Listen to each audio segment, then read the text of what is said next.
السلام عليكم ورحمة الله وبركاته. يا رب تكونوا كلكم بخير وصحة وعافية.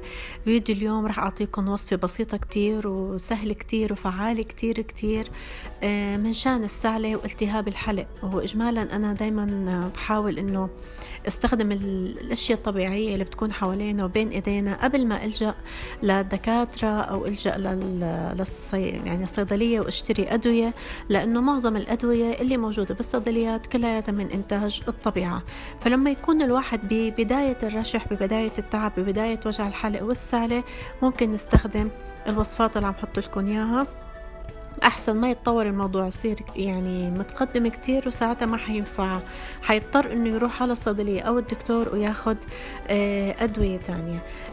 هي الوصفة هي حتكون من المرامية الطازجة، ورق المرامية الطازج هلأ وقته بعتقد بتلاقوه بالسوق، والعسل، بس العسل يكون طبعا نوعية كويسة وانتوا واثقين فيه، مو أي عسل يعني بتقدروا إنكم تستخدموه. طبعا الدراسات كلها أثبتت فعالية العسل، والعسل أصلا موجود بأغلب الأدوية اللي بالصيدليات الموصوفة علشان السعلة والتهاب الحلق، والمرامية هي مضادة للالتهاب ومضادة كمان البكتيريا، فلما بيجتمع العسل مع المرامية بيعمل شيء كتير كويس. عنا المكونات: كوب واحد من أوراق المرامية الخضراء الطازجة، وعنا كاسة عسل كمان.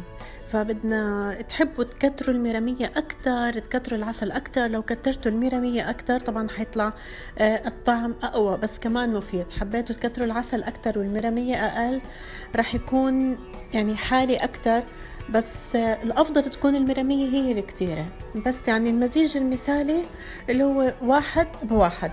بدنا كمان مرطبان اللي هو الضغط أو بسموه الميسنجر، اللي هو بدنا نحط فيه العسل ونحط فيه وراء المرامية، أو في ناس بتسميها كمان المريمية. طريقة التحضير سهلة. أول شيء بدنا نغسل ورق المرامية لأنه فريش، ونستنى لحتى أنه ينشف تماما، بس أنا ما بدي أيبسه، بس بدي ينشف أنه ما يبقى فيه مية. إذا كان فيه هو أغصان أو طبعا بنقطعها، يعني إحنا بس بدنا الورقة. بنحط الورق بالوعاء اللي جبناه، وبعدين بننزل العسل فوقه. العسل رح ياخد وقت على بين ما يفوت بين أوراق المرامية. نحنا بدنا نحركه شوي علشان ندخل العسل بين الورق وتحت ورق المرامية، ومنسكره. بنسكر المرطبان اللي هو الضغط اللي احنا حطينا فيه، وبعدين نتركه تقريبا لمدة أسبوع. بس كل يوم لازم نعمل له تحريكة بسيطة، ولازم التحريك يكون بمعلقة خشب أفضل علشان خواص العسل، لأنه المعدن بيتفاعل مع العسل. مجرد ما دخلنا بالعسل بتتغير شوي بتركيبة العسل، فيكون موضوع بالتقليب بمعلقة خشب أو بمعلقة بلاستيك، وأنا بفضل طبعا إنه الخشب. حاطط لكم صور وقت ما بدنا نحط العسل فوق المرامية، وبعد 3 أيام بشوفوا لون المرامية كيف بيغمق شوي. بدنا نيجي على طريقة الاستخدام. طريقة استخدامها يعني متعددة ومثل ما انتم بتحبوا.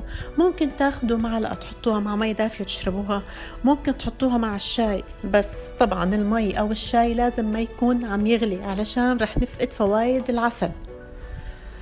بتمنى انكم تنتبهوا على هالنقطة كتير كويس. المي تبقى ساخنة، يعني فوق الدافية طبعا، تبقى ساخنة تشربوها يعني، بس ما تكون عم تغلي. ممكن تحطوا من معلقة برضو العسل مع العصاير، عصاير فواكه، عصاير ممكن أي شي بدكم إياه، مع البوظة فوق مثلا عملتوا بانكيك ممكن تحطوا فوقه، يعني فيكم تستخدموه بأي شي بتستخدموا فيه العسل. ممكن تاخدوه مثل ما قلت لكم يعني معلقة بس، كمان هاي طريقة من طرق الاستخدام. هلأ انتو فيكم بعد أسبوع ويكون جاهز، ممكن انكم تشيلوا ورق يعني تصفوه وتشيلوا ورق المرامية منه، بس أنا ما بفضل، يعني خلي الورق موجود. وإذا أخذتوا معلقة وفيها مرامية أو حطيتوا مي، اتركوا بس المي هي حتفك العسل عن ورقة الميرمية وتدوب لحالها، يعني الورقة ما رح تزعجكم لأنه بالنهاية هي مو مطحونة ناعم. فانتوا براحتكم، بس انا يعني نصيحتي انه لا تخلوها موجودة، وكل ما تشيلوا تطلع معكم ورقة هو السائل اللي حتحطوه فيه لحاله رح يطلع العسل من الورقة، لأنه قد ما حاولتوا إنكم تمسحوها الورقة من العسل حيضل فيه عسل كمان. والحلو بهالوصفة إنها بتقعد فترة طويلة، لأنه العسل حافظ جيد للمواد اللي بتكون فيه، يعني حيكون يعني ورق الميرمية لا رح يعفن ولا رح يخرب، لأنه خلص هو بقلب العسل. مثل ما تعودت علي بحب لما احط لكم وصفة احط لكم بشكل مختصر فوائد المكونات اللي فيها. رح يحكي بشكل مختصر عن اول شيء فوائد العسل، مصدر جيد لمضادات الاكسدة، له خصائص مضادة للجراثيم والفطريات، بساعد بسرعة شفاء الجروح، بساعد بعملية الهضم، بهدي التهاب الحلق. فوائد الميرمية باختصار: بتعزز قوة الإدراك والتركيز، بقوي جهاز المناعة، بيعالج تساقط الشعر، بيسيطر على مرض السكري، بيساعد في حل مشاكل الالتهابات العامة بالجسم، بيساعد بعملية الهضم، بحارب الاكتئاب، بقوي العظام بسبب احتوائه على كمية عالية ومستوى عالي من فيتامين كي، وهو فيتامين أساسي للجسم وغير موجود بالعديد من الأطعمة الشائعة، وبالتالي هو عنصر أساسي في تطوير كثافة العظام وضمان سلامة العظام مع تقدم العمر. جيد للقلب، بيعالج التهابات الحلق، بيأخر الشيخوخة المبكرة، بيحسن صحة الأسنان، بيعالج الاضطرابات المتعلقة بالذاكرة، بيعالج الربو، له تأثير مضادات الأكسدة، بيعالج التعرق الزائد، مهم في علاج الأمراض الجلدية، كما أنه يعالج مرض الزهايمر عندما يستخدم بشكل متكرر، فإنه يساعد في تحسين قوة الذاكرة.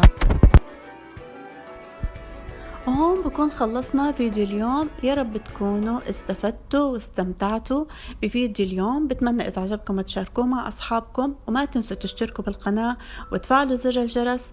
المصدر حتلاقوه بصندوق الوصف.